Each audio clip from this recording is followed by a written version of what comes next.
सभापति महोदय, सबसे पहले तो मैं आपको धन्यवाद दूंगा कि आपने सदन के अंदर आज पहलगाम हमले के बाद ऑपरेशन सिंदूर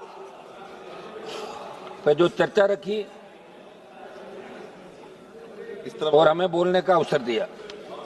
जिस तरह का वाद विवाद चल रहा था, ये अच्छी बात नहीं है। इस तरह के शब्दों का प्रयोग। हाँ, और 5 दिन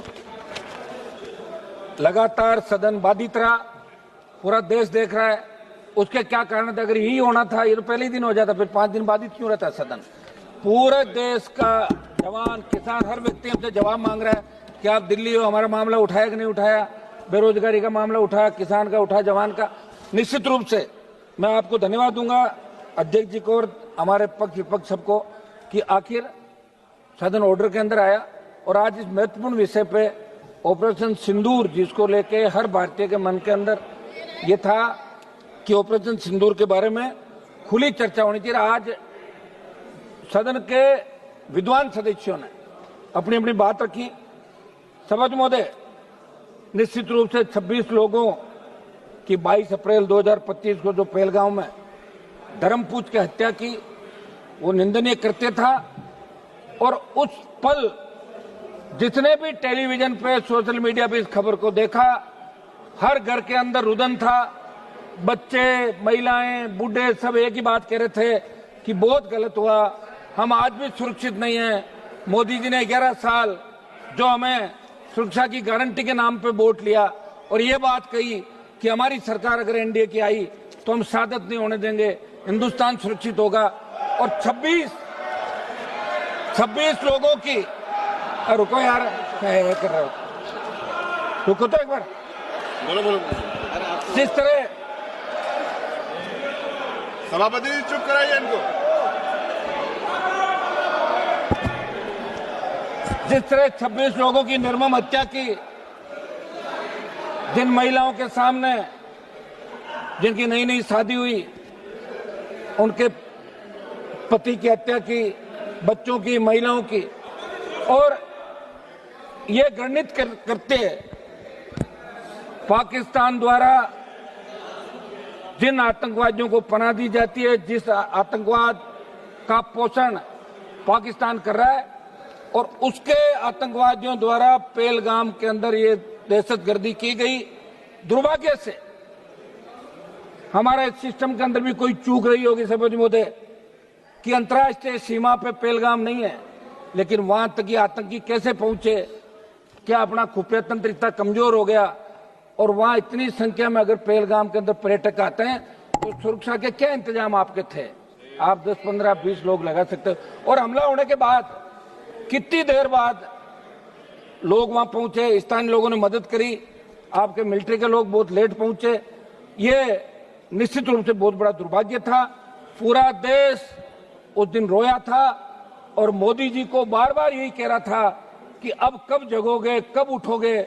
आप तो कह रहे थे कि पीओके पे कब्जा कर लेंगे, आपको 303 दी, आपको 350 दी, अब की बार भी 300 पार कराया एनडीए को। आखिर कब करोगे? आपका तो नारा ही ये था कि पाक अधिकृत कश्मीर पे कब्जा करेंगे जब हमारी सरकार आएगी। लगातार आपने 14, 19 और 24 के अंदर ये बात कही। हर हिंदुस्तानी के मन के अंदर एक ही बात थी कि अब की बार पाकिस्तान का इलाज हो जाएगा। निश्चित रूप से इजराइल जैसे छोटे देश जो अपनी लड़ाई खुद के दम पर लड़ रहे हैं, 140 करोड़ का भारत देश, जिसकी सेना विश्व के अंदर सबसे मजबूत सेना है, जब भी सेनाओं की बात आती है तो कारगिल युद्ध के दौरान 20,000 फीट ऊंची पहाड़ियों पे अगर 50 किलो गोला बारूद लेके 47 लेके इस विकट परिस्थितियों के अंदर पहाड़ी पे चढ़ते हुए लड़ाई किसी ने लड़ी तो हिंदुस्तान की सेना ने लड़ी, वो जाट रेजिमेंट के हमारे जवानों ने लड़ी। ये अमेरिका के अखबारों के अंदर छपा था। सभापति महोदय, बहुत बड़ा दुर्भाग्य है कि 22 अप्रैल को घटना घटित हुई और 8 मई की रात को ऑपरेशन सिंदूर की शुरुआत हुई। 2 दिन चला। आपने कहा पाकिस्तान घुटनों के बल आ गया और देश के मीडिया ने यह कहा कि कराची पहुंच गए, लाहौर पे कब्जा कर लिया, इस्लामाबाद में झंडा फहराने वाले। तो हमने लगा हो गया काम, पाकिस्तान तो सुबह तक आ जाएगा। और आपने नाम भी सिंदूर रखा। ऐसा लग रहा था कि भारत पाकिस्तान की मांग में सिंदूर भर रहा है, ऐसा ही लग रहा था भाई जब सिंदूर नाम रखा। और सिंदूर का मतलब ये हो गया, अरे हाँ समझ, सिंदूर का मतलब ये होता है कि हमारे हिंदू धर्म के अंदर सिंदूर का, आप रुकिए साहब, ऐसे क्या कर रहे हो आप? खुद तो आधा घंटा भाषण दे दिया तो मुझे कह रहे हो जाओ, आप कमाल कर रहे हो, तो नहीं बोलना और क्या। सिंदूर हमारे हिंदू धर्म के अंदर सिंदूर का मतलब है कि महिलाएं सिंदूर पति को मानती है, वो मांग भरती है सिंदूर कि मेरा पति। तो सिंदूर तो भारत ने भर दिया पाकिस्तान के अंदर, तो पाकिस्तान तो पत्नी हो गई भारत की। ले आओ विदाई बाकी लेके आ जाओ, आप हो गया सारा काम। तो मेरा सभापति जी एक ये था कि अपन इस सदन के अंदर चर्चा कराएं, सारी बातें, वाद विवाद, हंसी मजाक भी चली, आरोप प्रत्यारोप भी चले, लेकिन जिस तरह का आरोप, अब तो आप सभापति की चेयर पे बैठे हैं, आपके पूरे आरोप शायद इन्होंने सुने नहीं, मैंने सुन लिए थे, समझ लिए थे, मैं वापस नहीं बताऊंगा जो आपने क्या कहा था। सभापति जी, जो दुर्भाग्य था कि आतंकवाद कोई नया नहीं हिंदुस्तान के अंदर, पहले भी लगातार चाहे कांग्रेस की सरकार रही चाहे बीजेपी की सरकार रही, आतंकी तो लोकसभा के अंदर घुस गए थे। लोकसभा के अंदर अगर थोड़ा सा आगे आ जाते और हमारे उस समय वो लोकसभा के जो पार्लियामेंट सिक्योरिटी के जवान सादत नहीं देते तो कितने एमपी मारे जाते। उससे पहले भी लोकसभा, क्या हो गया?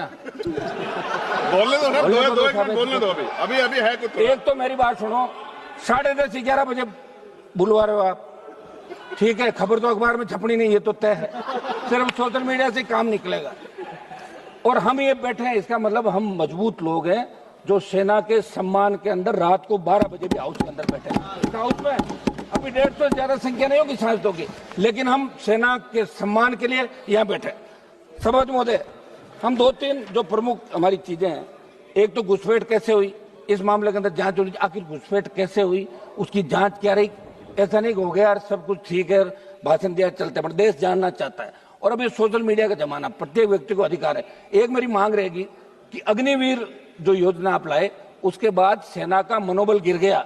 मेरी मांग रहेगी, आप मिनिस्टर लोग बैठे यहाँ पे, इस अग्निवीर को समाप्त करें, क्योंकि अगली बार अगर कोई बात हो गई तो फिर मैं सही कह रहा हूँ, मैं तो हमेशा, आपको पता ही नहीं है, आप कौन से सेना में जाते हो, मैं तो जाति से आता हूँ, जिस जाति के सबसे ज्यादा लोग सेना के अंदर जाते हैं और सबसे ज्यादा साथ देते हैं। अब लोग व्यापारी लोगों क्या पता सेना क्या होती है। तो मेरी मांग है कि अग्निवीर को समाप्त करके पूर्व की भांति सेना भर्ती रैलियां कराएं।